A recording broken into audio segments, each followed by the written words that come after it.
मैं doctor BS दादीज एक बार आप सभी का आपके अपने ABC एग्रो क्लासेस उदयपुर के ई प्लेटफॉर्म पर बहुत तहे दिल से स्वागत करता हूं। चलिए, आज जो हम बात करने वाले हैं वो बात करने वाले कुछ महत्वपूर्ण प्रश्न लेकर आया हूं मैं आपके सामने। वो प्रश्न संबंधित है शस्य विज्ञान से। तो चलिए आज की प्रश्नोत्तरी को स्टार्ट करते हैं, जो आधारित है किसके ऊपर? शस्य विज्ञान के ऊपर। चलिए आज का पहला क्वेश्चन देखते हैं। देखिए, पहला क्वेश्चन लिखा हुआ है, आलू में खरपतवार नियंत्रण करने के लिए किस रसायन का उपयोग किया जाएगा या किस खरपतवार नाशी का उपयोग किया जाएगा? विकल्प दे रखे हैं आपको इस क्वेश्चन के। वो विकल्प हैं पेंडीमेथालिन, फ्लूक्लोरिलिन, दोनों या कोई नहीं।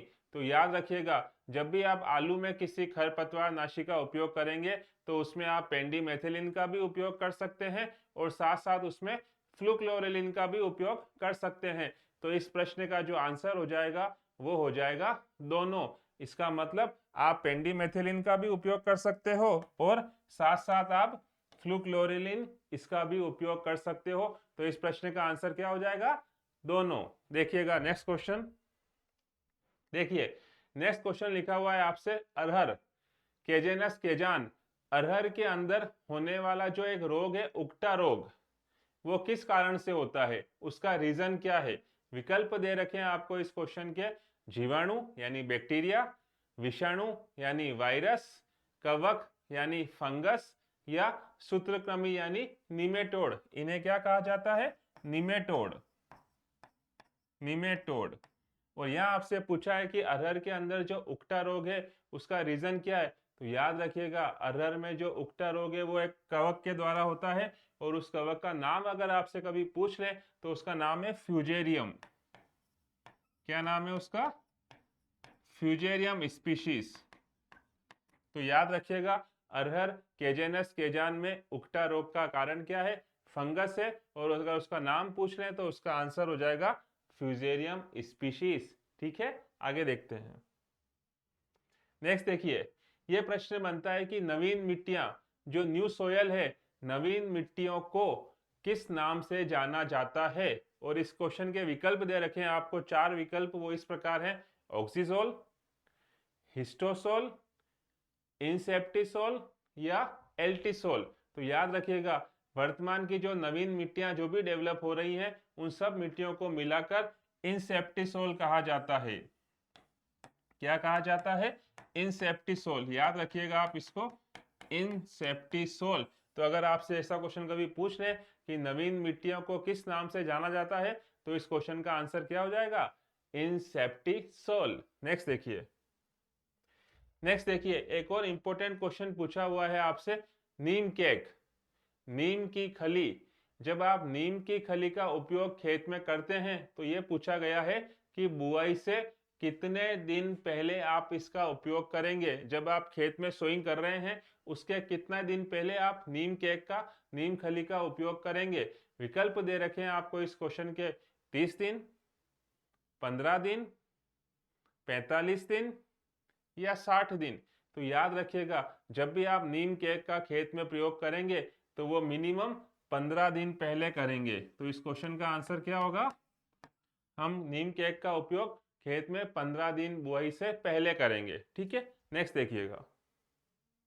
नेक्स्ट क्वेश्चन दे रखा है, फसल उत्पादन की किस पद्धति में मिट्टी का कटाव होता ही नहीं है? जब आप क्रॉप को सोन करते हैं तो किस पद्धति में मिट्टी का जो कटाव है वो नहीं या बिल्कुल कम होगा? विकल्प दे रखे हैं आपको इस क्वेश्चन के, सोड कल्चर, एपीकल्चर, हॉर्टिकल्चर या कोई नहीं। तो याद रखिएगा, जब भी आपसे ऐसा पूछें कि ऐसी कौन सी विधि है जिसमें क्या नहीं होगा, किस पद्धति में मृदा का कटाव नहीं होगा, तो याद रखिएगा उसका आंसर है सोड कल्चर।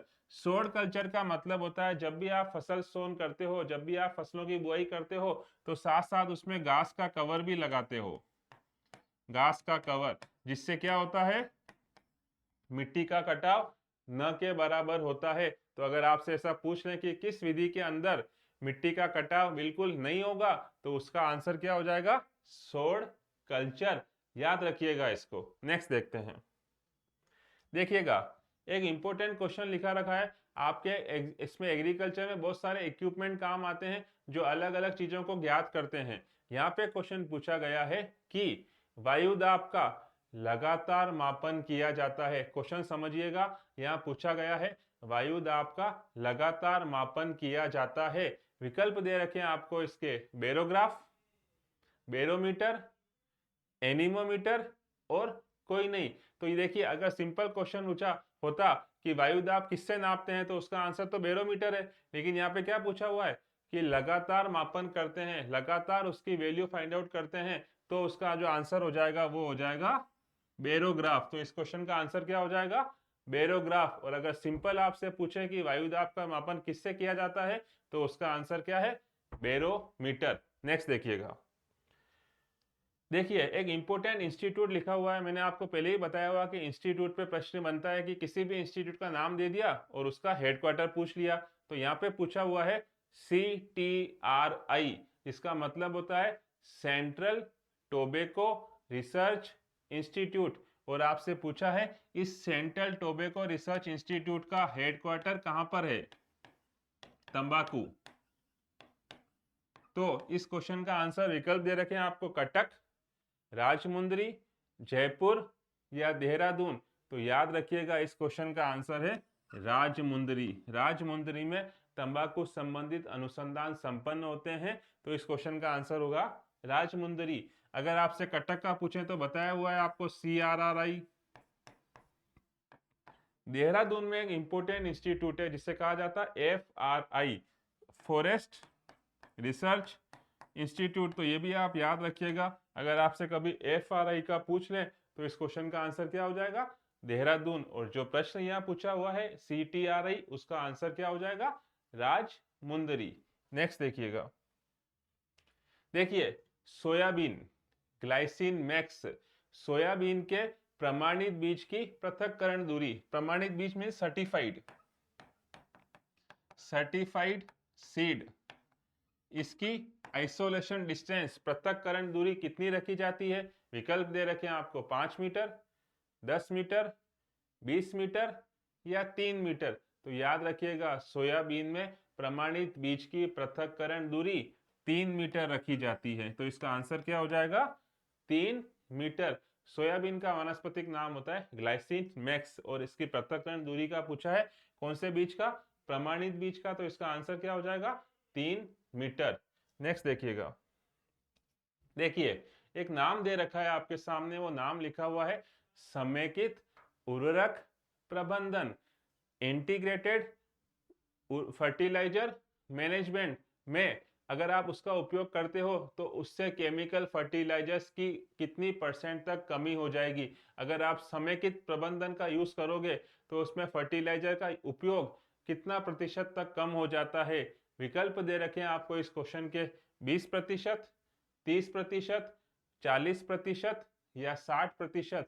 तो याद रखिएगा जब आप इस तरह से समेकित उर्वरक प्रबंधन करते हैं तो उसमें 40% तक उर्वरकों का जो उपयोग है उसमें कमी आ जाती है।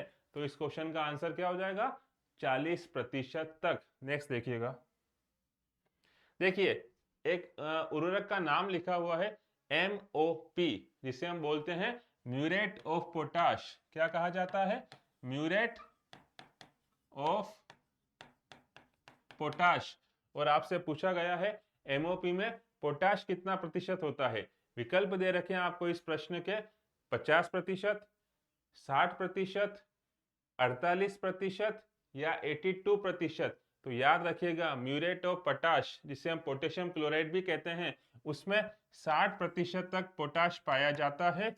और अगर आपको यहीं पे नाम SOP पूछा होता SOP सल्फेट ऑफ पोटाश, तो उस क्वेश्चन का आंसर क्या हो जाता, 48%। और अगर आपसे पूछें कि 82 किसमें होता है तो याद रखिएगा 82 किसमें होता है, नाइट्रोजन एनहाइड्रस अमोनिया में। अगर आपसे कभी पूछ लें एनहाइड्रस अमोनिया में कितना % नाइट्रोजन पाया जाता है तो उस क्वेश्चन का आंसर हो जाएगा 82%। तो याद रखिएगा MOP में पोटाश की मात्रा कितनी होती है तो उसका आंसर हो जाएगा 82%। नेक्स्ट देखिएगा, अगर आपसे ऐसा क्वेश्चन पूछे कि पौधों में जड़ों का विकास भी करना है और एटीपी का निर्माण भी करना है, तो उसमें कौन सहायक पोषक तत्व उपस्थित होगा? विकल्प दे रखे हैं आपको इसके, नाइट्रोजन, फॉस्फोरस, कैल्शियम और फेरस। तो अगर आपसे ऐसा पूछें कि पौधों में रूट्स का डेवलपमेंट करना है और साथ ही साथ उसमें एटीपी का भी निर्माण करना है, तो उसके लिए निम्न में से कौन सा पोषक तत्व उपयोगी होगा? नाइट्रोजन, फॉस्फोरस, कैल्शियम या फेरस? तो याद रखिएगा, यहाँ पे जो एटीपी की बात हो रही है उसमें खुद में फॉस्फोरस लिखा हुआ है, तो इस क्वेश्चन का आंसर क्या हो जाएगा? फॉस्फोरस। एटीपी का मतलब होता है एडिनोसिन ट्राई फॉस्फेट, जो ऊर्जा की इकाई होती है पादपों के अंदर। तो इस क्वेश्चन का आंसर क्या हो जाएगा? फॉस्फोरस। नेक्स्ट देखिएगा, देखिए नेक्स्ट क्वेश्चन देखिएगा आप, पार्शियल फ्यूल फ्लूम द्वारा क्या नापा जाता है?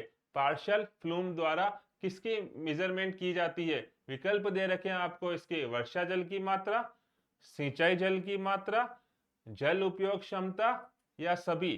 तो याद रखिएगा, पार्शियल फ्लूम द्वारा हम क्या मेजर करते हैं? हम मेजर करते हैं सिंचाई जल की मात्रा। इरिगेशन वाटर की क्या रिक्वायरमेंट होगी, उसको अगर आपको मेजर करना है तो आप उसके लिए किसका उपयोग करेंगे? पार्शियल फ्लूम द्वार का। ठीक है, याद रखिएगा।